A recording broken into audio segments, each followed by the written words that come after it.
Hi, this is Sam Rosen, and I'm here with Sam's Situation. It's a great night to be here. It's Christmas night. Not many of you are going to be listening right now, but I do hope tomorrow morning you'll be on your computers and ready to hear my beautiful voice as I sound off to the masses. For this Christmas edition, we're going to be discussing the top Christian stories that's going on. Christmas, what's it thought of in sports? It's always thought of as basketball, Christmas Day basketball. That's the thing. Pro basketball. We got 4 huge games today. One of them just finishing up in the Bulls. And there's a lot of interesting headlines going on today. A lot of things I'd like to discuss. I'm going to go over the Tebow situation, obviously, because it's a Christian day. We have to talk about the Christian hero. And then I'm going to talk about the top Christian football team in the Notre Dame Fighting Irish and the top Christian school in the Duke Blue Devils for basketball. First off, I'm going to start with professional basketball. And to kick us off, let's talk about the game that's just finishing up. 2 minutes left in the game. It's still in progress, but this game's obviously a wrap. 118 Houston, 94 Chicago as of right now. Let's just go down the big storylines of the game. James Harden filling the stat sheet, 26 points, 5 rebounds, 6 assists, 11 of 13 free throw shooting, 7 for 13 on his field goals. Now this guy's having really a great season. Fear the beard is the correct term when referring to the Rockets. Omer Asik, a huge night tonight. 18 rebounds, 20 points is possible if they leave him in there for this last few minutes. He gets that 2020 game, big milestone. Chandler Parsons putting up a big season. Actually, I'm going to just update the score here. 120-94 now with 105 left in the fourth. Chandler Parsons in 37 minutes, 23 points, 5 rebounds. He's really looking like a promising figure for this Houston roster. Marcus Morris, 10 points, 5 rebounds, 28 minutes, looking very good. Carlos Delfino, 7 points, 26 minutes. A solid contributor for that team. For the Bulls, Luol Deng, 14 points in 36 minutes. Marco Bellinelli, 15 points in 36 minutes. The star for them on 8 of 14 shooting in only 26 minutes is Nate Robinson, kind of exploding like he does in these types of situations where he's finally allowed to run a team. I've always been a big Nate Robinson supporter. I'm just going to kind of go into detail about these teams and try to elucidate on what I think their futures are. I'm going to start with the Rockets, obviously, because they got this thing in the bag. Now, the Rockets, what's very interesting to me is they're 14-12, which is a solid record. Actually, much better than I thought they would do. I didn't think Harden would really be a superstar. Once again, just updating on the score. It's now 120-97. The game is basically over. 4 seconds left. Rockets, obviously, are going to win this one unless the Bulls, by divine miracle, the scoreboard changes for no reason whatsoever. Divine miracle is actually possible tonight because tonight is the night of Christmas. Now, the Rockets at 14-12 are a very interesting team. They have a lot of talent and a lot of young talent. James Harden is a new leader. And what I mean by a new leader is he's not accustomed to having to lead a team like this. He's always been the third wheel, a very good third wheel. He's been a Manu Ginobili type player in that situation back in Oklahoma City. And I'm looking at this team right now and thinking they could be a tough playoff matchup. Jeremy Lin, 20 points, 11 assists, is really starting to come into his own as much more of a point guard than he once was instead of just a scorer. I really like what Chandler Parsons is doing for this Rockets team. Okay, the game's over. Just to update you once again. And Omer Asik, I really think, is the key. You look out west at all the great centers they have, and that's really a huge thing. You have Dwight Howard, you have Tim Duncan, and that's really big because now if you have Omer Asik putting up 2018s, which he won't do every night, of course, but if you have him putting up numbers like this, it's going to be a huge deal. I really think he can be the stopper this team needs. I'm looking at them finishing with 50 wins, having about 5 or 6 seed in the West, and I would not want to match up with them. The Bulls, on the other hand, 15-11, 8-6 at home. Actually, let me update the Rockets now. They are 15-12. The Bulls 15-12, 8-7 at home. So, you look at this Bulls roster, and it's a very interesting roster because they do defend with the best of them. You look at players like Joakim Noah, Luol Deng. Go down the line here. I mean, Taj Gibson, Kirk Heinrich defends well. But then there's that one glaring hole, and that is Carlos Boozer. Tonight, 22 minutes, 6 points, 3 of 11 shooting. I would have amnestied this guy last year, but they haven't. If I was Tom Thibodeau, I'd almost stop playing him altogether. But just to clarify what I think of the Bulls, if Derrick Rose can come back 75%, this is a strong playoff team you wouldn't want to match up with because they are not going to get a high seed. I predict around 43 to 45 wins for this team, 6 to 8 seed.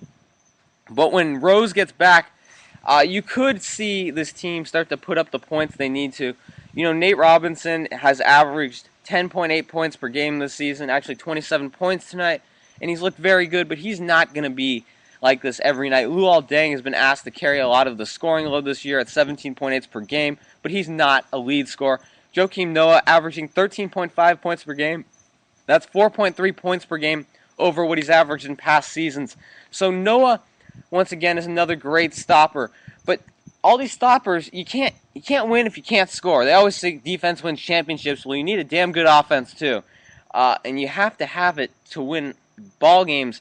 And at 15 and 12, you know, both these teams at 15 and 12, I'm going to say the Rockets are the better team right now. They just proved by killing the Bulls. But overall, against every competition, the Rockets are going to be the better team. Bulls, I'm a little nervous for that they might fall out of contention without Rose. The defense might not be able to carry them over the weak offense. But the Rockets are really starting to build together some quality wins here. Now I'm going to jump to the first game of the day, Celtics-Nets. Celtics at 14-13, 5-8 away. I'm going to talk about that in a second. Nets 14-13, 9-7 at home. So two very talented teams with very expensive rosters, not really doing as much as what people thought they would. I'm just going to kind of just point out the bigger stats in this one. Rondo had 19 points, 5 assists, 6 rebounds for the Celtics. Once again, just filling the stat sheet. Jason Terry, 11 points. Kevin Garnett, only 8 points in only 29 minutes. A little interesting right there. Jeff Green and Jared Solinger, the two power forwards for this team, 28 and 33 minutes, respectively, 15 points and 16 points, respectively. Two very good games from that team. Solinger, I just like to point out, is only averaging 4.7 points per game, so that 16 points is a huge step in the right direction for him.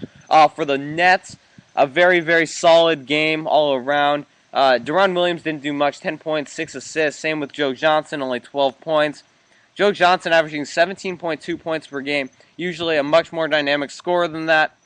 The Gerald Wallace, a fantastic defensive stopper, 15 points. Hopefully doesn't crash into too many walls to hurt this team too badly. Brook Lopez looking very good as always, 15 points, 8 rebounds.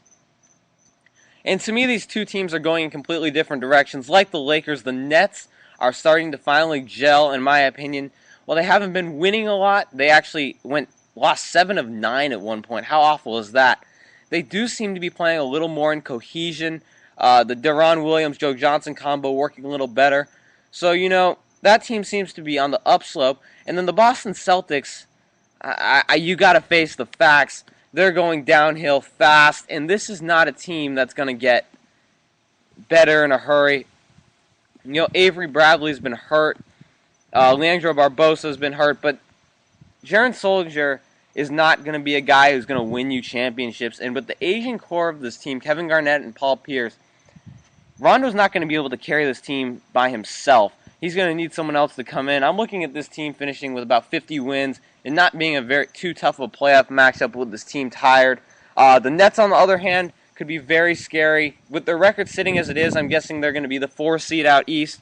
And as a 5 seed, I would not want to play this team.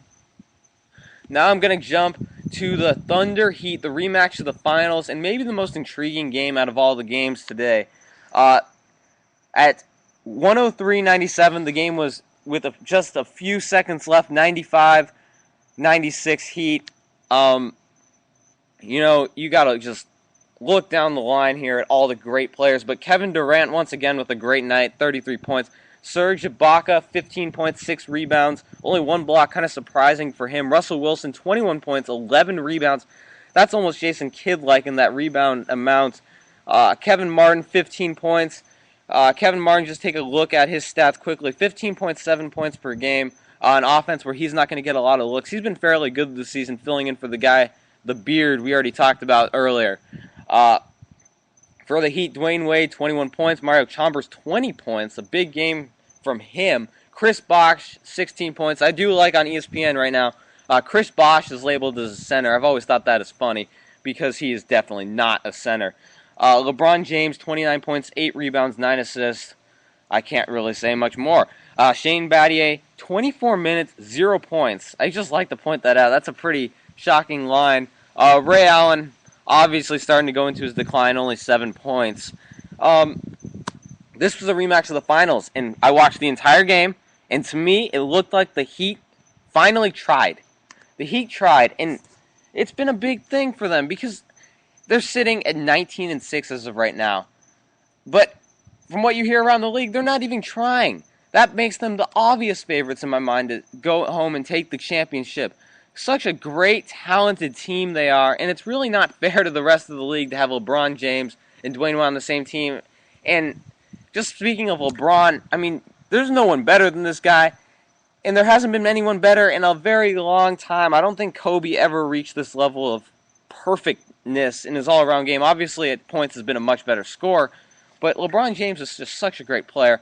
And then you look at Kevin Durant on the Thunder, maybe the second best player in the league. Who knows? Kobe's having a great year once again. He's always doubted to be that second player nowadays, but he's still very good. 27.9 points per game after that 33-point game. He's looking very strong as well. That's obviously could be a battle come the playoffs, come the finals. And the key for me is how well Thabo Sefolosha can shut down LeBron / Dwayne Wade, whoever he's going to guard. Because if you can take one of these players out of the equation, you can really shut down the Heat. I thought he did a fairly decent job tonight. Plus minus at +2. I really like that stat because it does show to me, especially with a guy like him who doesn't score, he didn't even have a point tonight. It shows how well he did play on the defensive end. Come the playoffs, who do I think is going to be better? I would say Miami. Like I said, I think they're the best team in the NBA. Now let's venture over to the Knicks-Lakers game. And the Lakers are back. And there's no other way to put it. And you know who's responsible? It's none other than Steve Nash, Mr. Old Man, who shouldn't even be in the NBA at this point with a body like his, but he is still so good. 16 points, 11 assists, 6 rebounds. How does a guy like that get 6 rebounds against you? The guy's tiny, white, and is 39 years old. I mean, come on. Looking very good. Dwight Howard, 14 points, 12 rebounds. He has not really scored at the prolific pace he normally does, only 17.8 points per game, but I look for him to get that up. Pau Gasol, 13 points, 8 rebounds, 6 assists, a very good interior passer, but I'm still kind of worried about the fact that he's only scoring not very much for him. 12.3 points per game. He has not looked good. I'll talk about him in a second. Meta World Peace, 20 points, 7 rebounds, 1 assist. Meta is finally looking like himself. For the first time since the last time the Lakers won the championship, he looks very, very good defensively and offensively. Jody Meeks, usually a pretty damn good shooter. 0 for 4 3-point shooting. Not aiding them much, but it didn't seem to matter. I do like to point out, Antoine Jamison did not play in the game. That is very interesting to me, as I do like Jamison, even though he hasn't come near his usual totals. For the losers, the Knicks, Melo, 34 points. Right now, he's my MVP, although I do think LeBron's better. Raymond Felton, 10.6 assists. J.R. Smith, one of the best bench scorers in the country. 25 points, 5 rebounds. Good night for him. Quickly, let's just go over the two teams like I've done with the others. First, I'd like to talk about Pau Gasol for the Lakers. It's looking like he needs to be traded. He's not fitting in with this team. Obviously, Steve Nash is looking very good with the ball in his hands. He's getting it to Kobe, who's posting up on guys and getting into the lane better than he has in years. Dwight Howard is fitting in, obviously, as he always fits in, as a great as a great center, backstop, whatever you want to call him, and also a fairly good scorer for this team. And then Meta World Peace is finally being his defensive stopper self, and he's actually playing very well offensively too. Pau Gasol doesn't fit into that mix. He's not scoring as well as he usually does. He's in weird spots offensively. He's a very, very good, I don't know what to call it because it's not short range and it's not mid range. It's just right in the middle.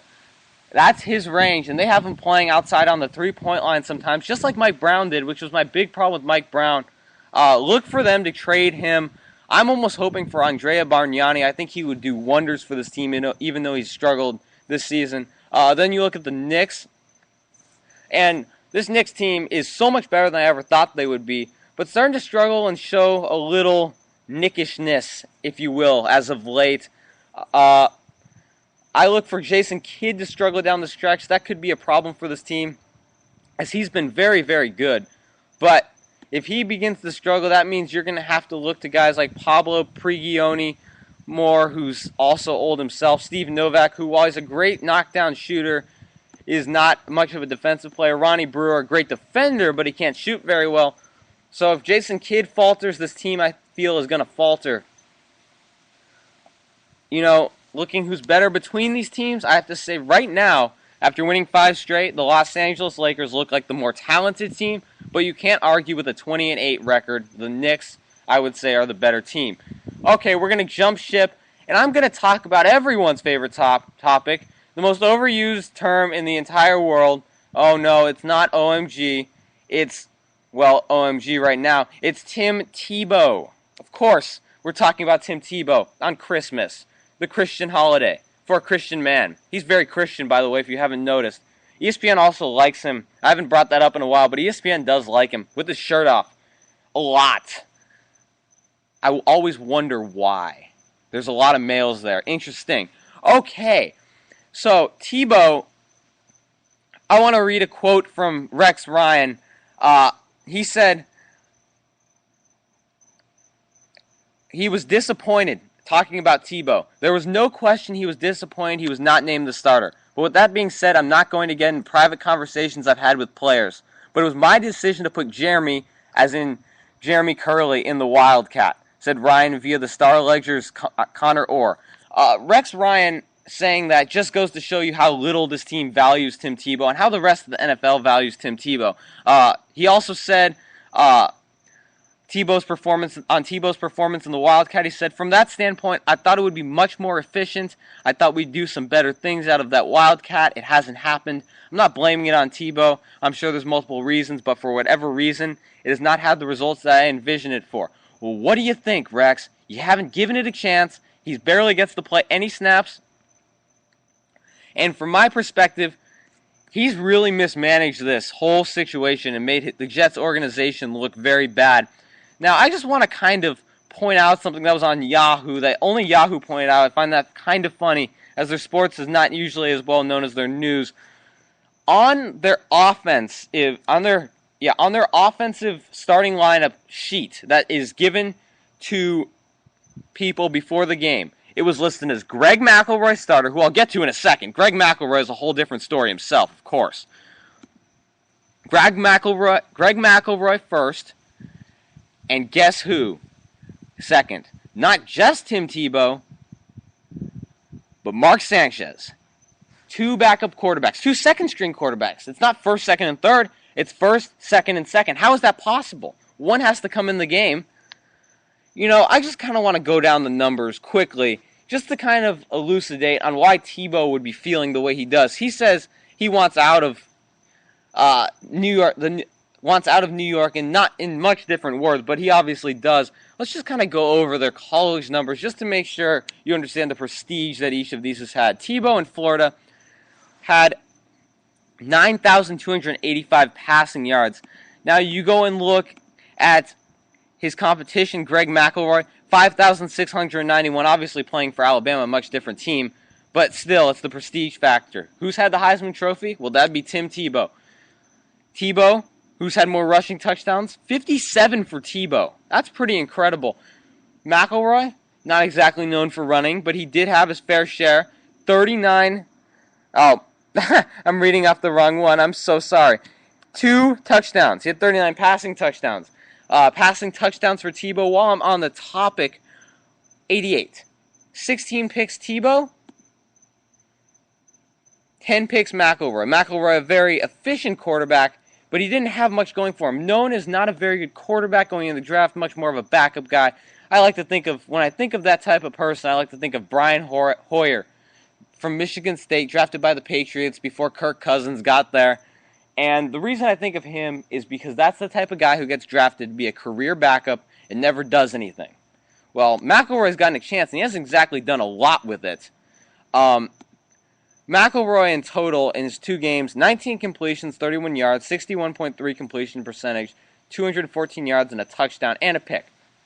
Not much. Why not give Tebow a chance and get more fans? That's my opinion. I'm not a huge Tebow fan. I'm not going to go all in on Tebow and say he's the best quarterback, blah, blah, blah, blah, blah, blah, blah. But in the grand scheme of things, if you want fans, you really, really should consider it.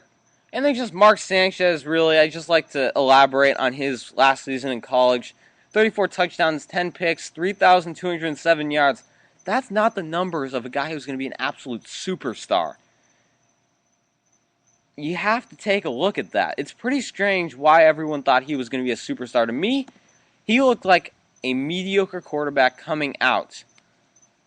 And really, it's just kind of sad that the Jets have stuck with him so much. In a second here, I'm going to bring up his stats.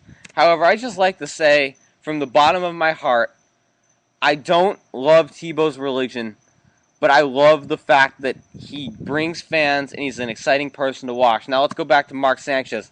In his career,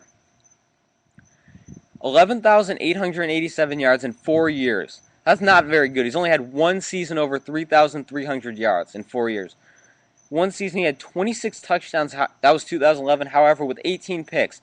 Never had less than 13 picks in a season where he had 17 touchdowns. His QB rating, never higher than 78.2. His total QBR, never higher than 48.